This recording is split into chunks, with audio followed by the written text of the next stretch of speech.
27 years ago came to this piece of property. They moved from Van Nuys over here. I showed the picture this morning in church. There was nothing here except those 3 trees. And City Councilman Hal Burnson was the one who helped Dr. Jess Moody acquire this property. And there were people, I showed the photograph this morning, who helped build the main worship facility right now. I did this in some of our services. If you're here and you were part of the groundbreaking ceremony 27 years ago for this property and for that new the old building, I want you to stand for just a moment, because I want to recognize you, because we wouldn't be here without you. All the people that were here.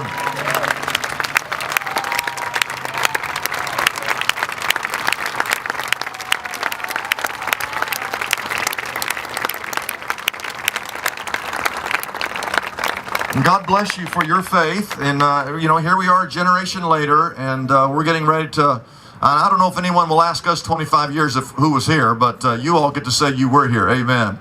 I want to thank the visionary Mel McGowan. Where's Mel at? Where's Mel? Mel, turn around and let him see what a good-looking guy you are.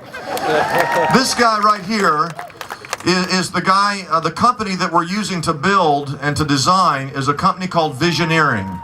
And this is the brains and the creativity behind Visioneering. Mel, just so you know, they'll like this. He was the one that helped design Downtown Disney. This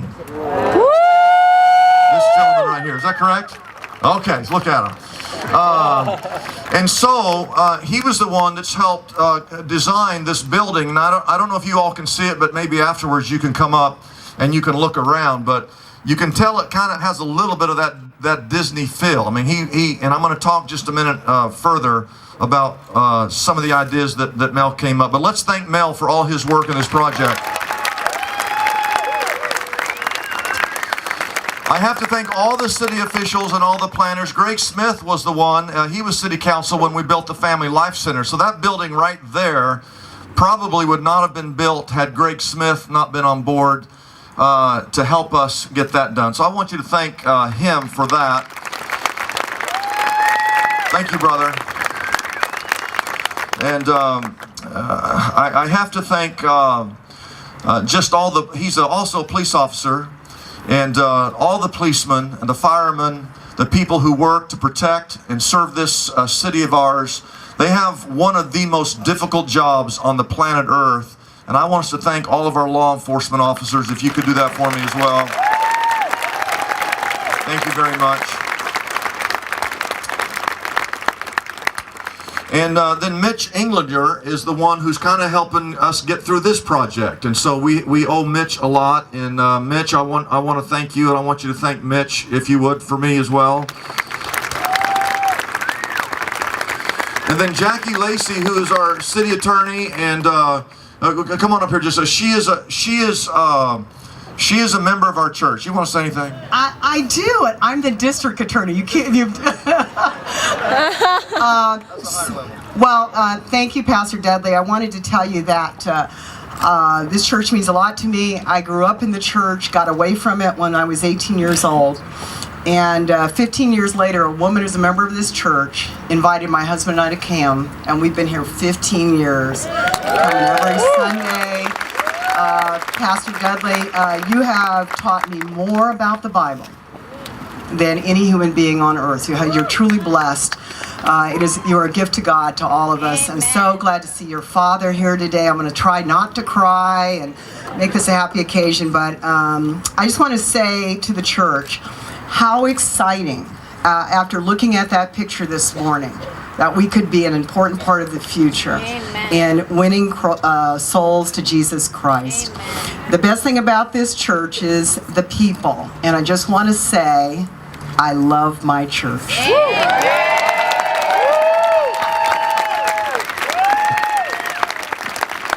She must pay attention during church. That's all I can say.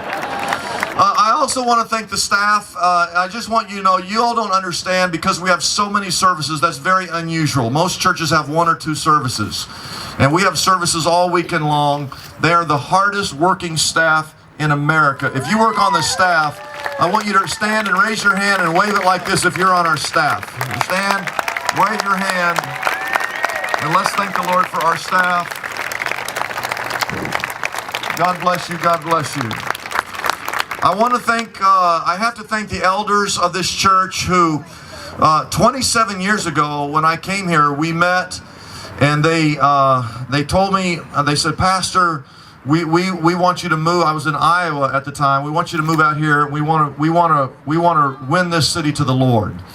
And we don't want to get in the way. We don't want to fight. We don't want to argue. We want you to lead us, and we're going to support you, and we're going to pray for you. We're going to dream with you.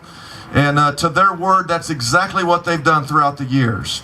Some of these men have been here since day one, serving alongside me and the members of this church. So I want to ask all the elders if you would stand for just a moment, because we wouldn't be here without your faith. And so let's thank all of them. Over here, God bless you. God bless you. And I have to thank, I got to thank Mr. Kendrick, who works at the school. He leads the school just because he's been my prayer partner for all these years. Mr. Kendrick, would you stand and give it up for Heritage Christian School? David Kendrick. And then I'm blessed by my family here today. My wife, honey, I would not be here without you. People have no idea. They have no clue to the difficulty you have in trying to support me and come alongside, and just the encouragement that you are. And my 3 children, one is not here because she's down in college where she should be. And my son Dallas and my daughter Kayla, her boyfriend Ian, and of course my great and wonderful and most beautiful, handsome, good-looking father, my father Dean. Would you all stand real quick and let them all thank all of you.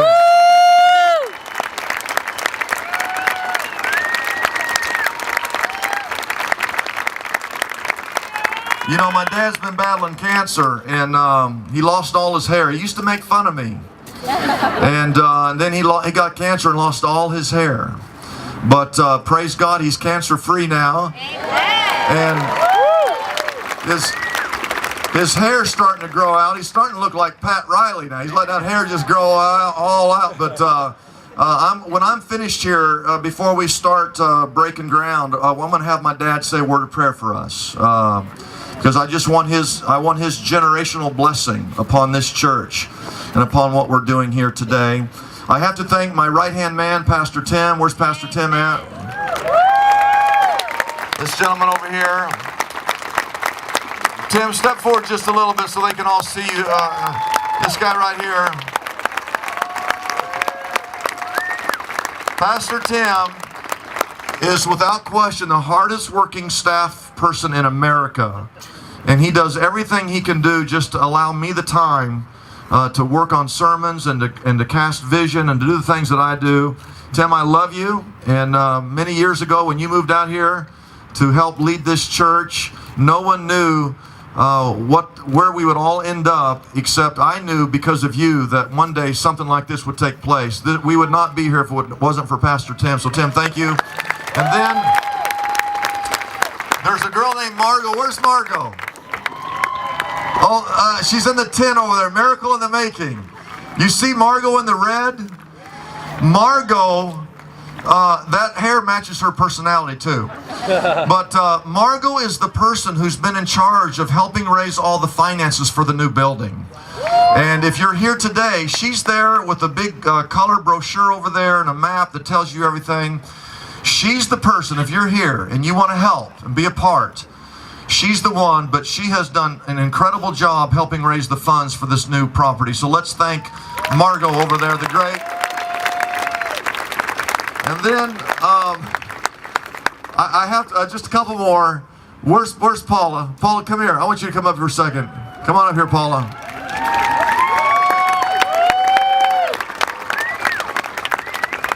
This is one of the most amazing people on the planet Earth.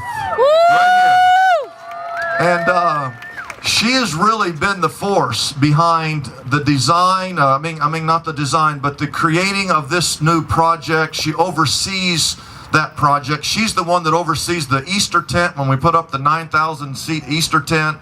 And she handles all the volunteers, which is in the thousands. She's the one that put together the 4th of July fireworks display. I got to tell you that story. I know we're running light on time, but she came into my office one day, just out of the blue. She knocked on the door, and she goes, "I'd like to do a fireworks display." And my very first question is, how much is that going to cost? And she said something like, I don't know, I think she said $15,000. And I said no. And she left. The whole meeting took 5 minutes. About a week later, she comes back. She says, "Pastor," she goes, "I'd still like to do that fireworks display." She says, "I think I can do it for about $11,000.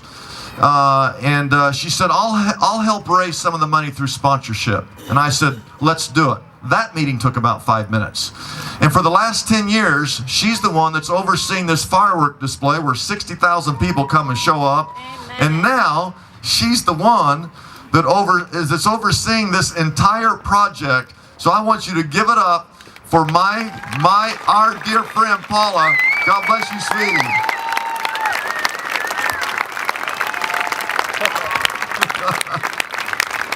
And lastly, I want to thank you, because we would not be here without you, without your support throughout all these years and your faithfulness. I want you to look, if you could see this, what's going on. I'm going to actually step in here. Is that okay? I'll give you a little clue. Anytime you do a brown breaking ceremony, always wear brown shoes. Okay. So, but if you can see this is this building here, the Family Life Center, which is right there, and this is going to be the new building. There's going to be a cafe and a Christian bookstore right here on the corner, and